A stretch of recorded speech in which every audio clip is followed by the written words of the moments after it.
Hello hello friends, చూశారు కదా థంబ్నెయిల్లో కలవారి కోడలు కలికి కామాక్షి అని.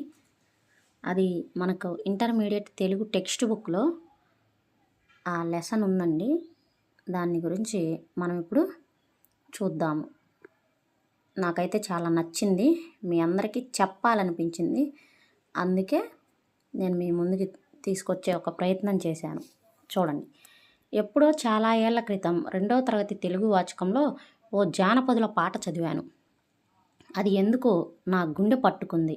అప్పటి నుంచి అప్పుడప్పుడు అది జ్ఞాపకం వస్తూ నన్ను మరో లోకంలోకి తీసుకుపోతోంది. నాకు కామాక్షి అనే చెల్లెలుంది. ఆ పాటలో కామాక్షిని వాళ్ళ అన్నయ్య పుట్టింటికి తీసుకువెళ్ళిన కథ ఉంది. అదేదో నాకు సహజంగా జానపదుల పాటల మీదుండే వెర్రి ఇష్టం మూలాన్నో, మరి ఆ పాటలో పాతకాలపు సంపన్నమైన తెలుగు ఉమ్మడి కుటుంబం తాలూకా కట్టుబాట్లు, నమ్మకాలు, ఆచారాలు, అలవాట్లు చిత్రించబడి ఉండటం వల్లనో, అందులో పండితులు తలదాల్చిన అలంకార శాస్త్రాల్లో ప్రతిపాదించబడిన వ్యంగ్య వైభవమంతా సుగంధంలా అలుముకొని ఉండటం వలన ఎందుకో మరి ఆ పాట గుర్తొచ్చినప్పుడల్లా శరీరం పులకించి మనసుకు రెక్కనొచ్చినట్లు ఉంటుంది. ఆ ఫోటోలో కథ రేఖాచిత్రంలా ఉంది. ఎన్నో పదాలు, వాక్యాలు చేర్చుకొని దాన్ని వర్ణచిత్రంగా మార్చుకోవాలి. అప్పుడది సజీవంగా బొమ్మ కనపడుతుంది మనసుకు. మన భావానికి, బలానికి ఆ పాట మంచి పరీక్ష. ఆ పాట ఇలా మొదలైంది.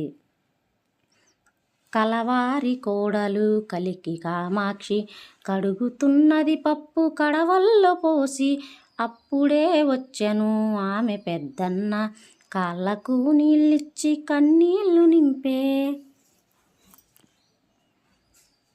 కామాక్షిని కలవారి కోడలు అనటం వల్ల ఆమె పుట్టింటి వారు పేదవారై ఉంటారని సులభంగా ఊహించవచ్చు. లేనివారు ఉన్నవారితో వియ్యమందటం సాధారణంగా జరిగే పని కాదు. కానీ కామాక్షి అత్తవారు చాలా సంస్కారవంతులు. ఆ పిల్ల అందాన్ని చూసి కోడలుగా తెచ్చుకున్నారే గాని ఆస్తులు అంతస్తులు చూసి కాదు. కామాక్షికి వాడిన కలికి అనే విశేషం వల్ల ఆమె అందాల బొమ్మ అనేది తెలుస్తూ ఉంది. కలవారంటే పంటసిరి కలవారనే అర్థం. వెనకటి రోజుల్లో డబ్బు లెక్క కాదు. పంట చేలు, పైరు పచ్చ, గొడ్డు గోద, ఎడతెగని పాడి ఇవే లెక్క. పెద్దన్నయ్య వచ్చేసరికి కామాక్షి పప్పు కడుగుతుంది.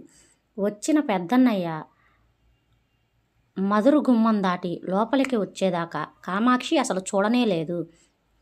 అన్నను చూసి చూడగానే ఆమెకు ప్రాణం లేచి వచ్చింది. కడవక్కడే వదిలి గబగబా చేతులు కడుక్కొని అన్నకు కాళ్లకు నీళ్ళిచ్చింది. నీళ్లు పోస్తుంటే గిర్రున ఆమె కళ్ళల్లో నీళ్లు తిరిగాయి. అన్నకు కనబడకుండా ముఖం పక్కకి తిప్పుకొని పైట చెంగుతో కళ్ళద్దుకుంది. కాళ్లకు నీళ్ళిచ్చి ముఖం పక్కకు తిప్పుకున్న చెల్లెలి కళ్ళను అన్న గమనించకపోలేదు. ఆ కన్నీళ్లలో ఎన్ని భావాలు దాగి ఉన్నాయో మన ఊహకందవు.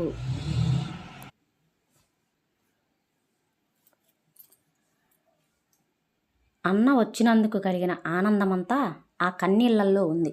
తాను బిడ్డనెత్తుకు అత్తారింటికి వచ్చి ఇన్ని నెలలైనా వచ్చి చూడలేదేమనే నిష్ఠురము ఆ కన్నీళ్లల్లో ఉంది. ఇంతకాలానికైనా వచ్చాడనే నిస్సహాయమైన తృప్తి కూడా ఆ కన్నీళ్లలో ఉంది.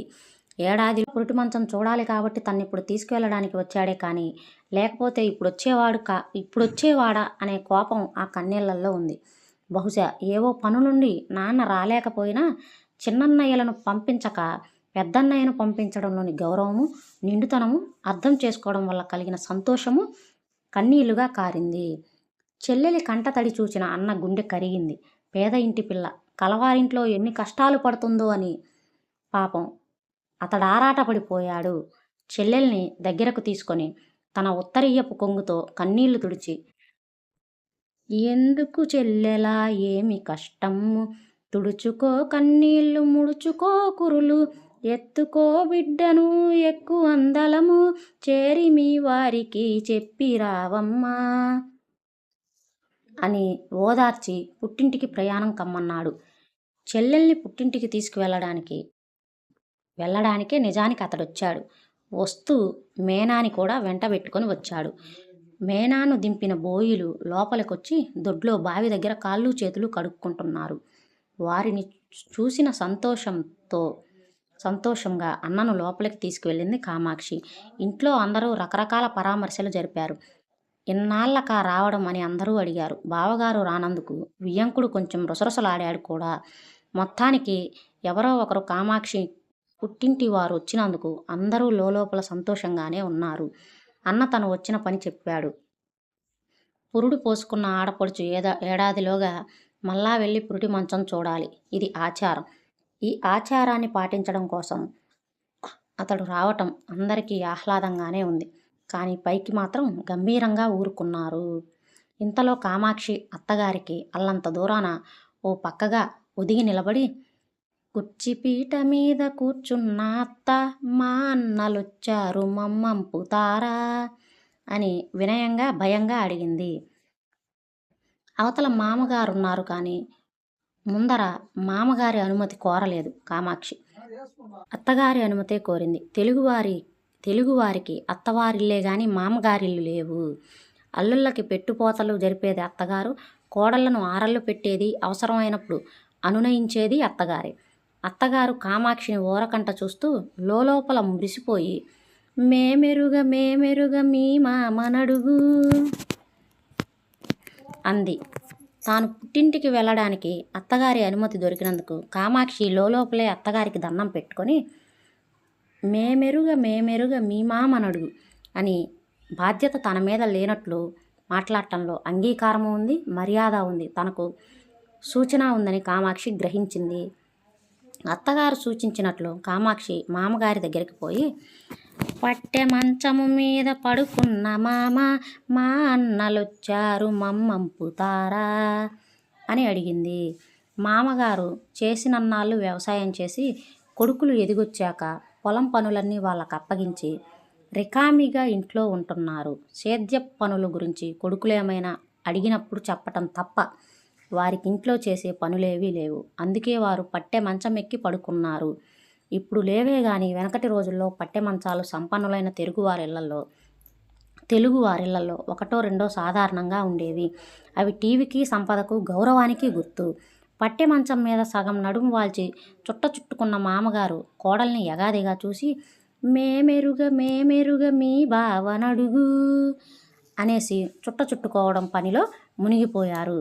కామాక్షి అమ్మయ్య అనుకొని మామగారి అనుమతి కూడా దొరికినందుకు సంతోషిస్తూ పెదబావగారున్న గది దగ్గరికి కొంచెం జంకుతూ మెల్లగా నడిచింది. గుమ్మంలో నిలబడి లోపలకు ఒకసారి తొంగి చూచింది. బావగారు వ్యాసపీఠం ముందు కూర్చున్నారు. చదువుతున్నది భారతమని గ్రహించడానికి కామాక్షికి అట్టేసేపు పట్టలేదు.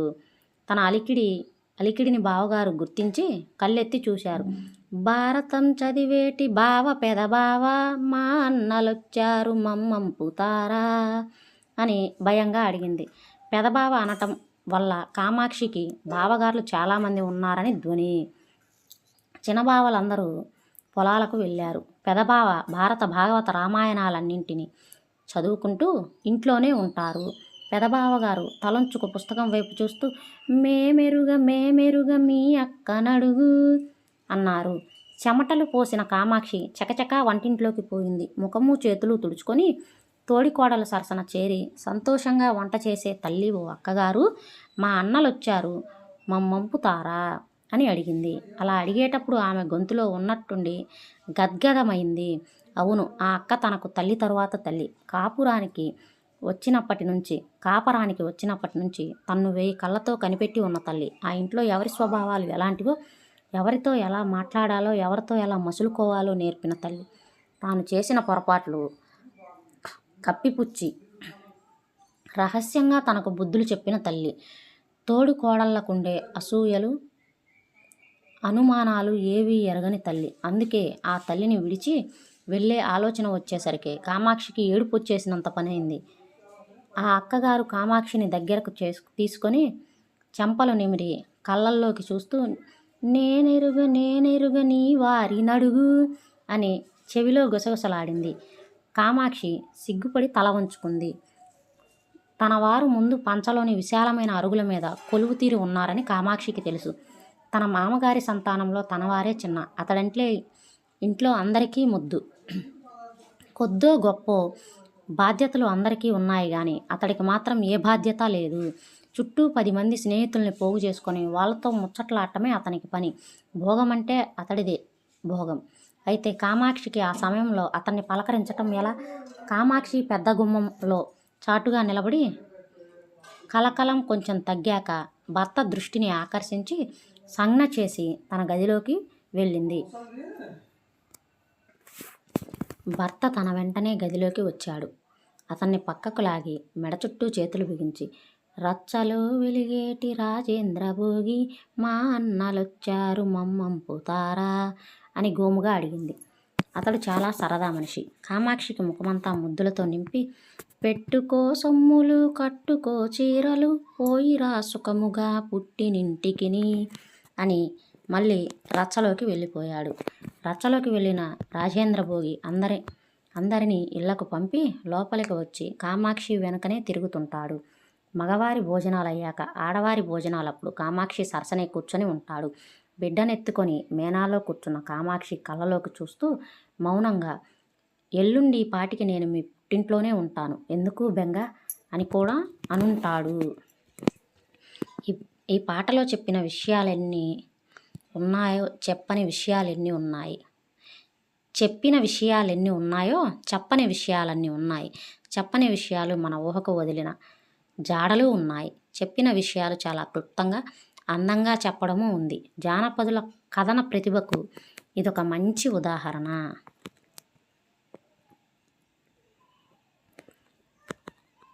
బాగుంది కదండి కథ కనుక నచ్చినట్టయితే లైక్ చేయండి, షేర్ చేయండి, అలాగే అమూల్యమైన సలహాలు కానీ కామెంట్ చేయండి. Thank you for watching.